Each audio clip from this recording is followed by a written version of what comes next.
Nous sommes au cœur de Jérusalem, ville 3 fois sainte et épicentre des tensions, comme chacun sait, puisque Palestiniens et Israéliens se disputent la souveraineté sur cette ville et notamment sur la vieille ville de Jérusalem.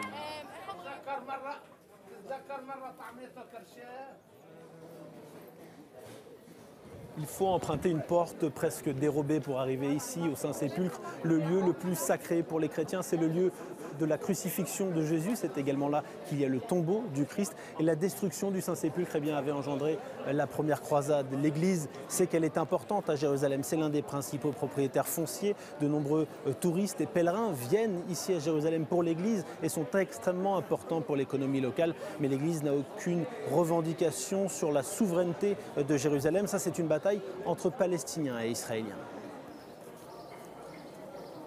Le conflit israélo-palestinien est d'une extrême complexité. Mais s'il y a bien un lieu, une image qui résume ce problème, c'est ici, ce qui se trouve juste derrière moi. Là où il y a les arbres en hauteur, c'est l'esplanade des mosquées, avec d'un côté le dôme du rocher, l'un des emblèmes de Jérusalem, et de l'autre côté la mosquée Al-Aqsa, troisième lieu saint de l'islam. C'est de là que Mahomet se serait envolé vers le paradis, mais c'est également là qu'avaient été construits les premiers et deuxièmes temples si importants dans la religion juive.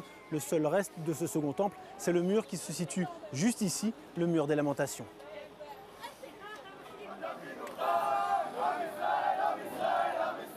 Et ce mur, il a de nombreuses appellations, le Kotel, le mur occidental, le mur des Lamentations ou même Al-Bourak pour les Arabes. Sur l'esplanade où je me trouve, jusqu'en 1967, il y avait le quartier des Maghrébins, que l'on appelait aussi le quartier des Marocains. Mais pendant la guerre des 6 jours, lorsque l'armée israélienne a pris de force la vieille ville, elle a rasé les 135 maisons qui étaient présentes ici pour dégager l'accès à ce mur et permettre aux Juifs du monde entier de venir y prier ou y faire la fête, comme vous pouvez le voir à côté de moi, pour célébrer leur religion. Il est donc impensable aujourd'hui pour Israël d'abandonner ce lieu. La question de Jérusalem et du partage des lieux saints est la question la plus épineuse de ce conflit.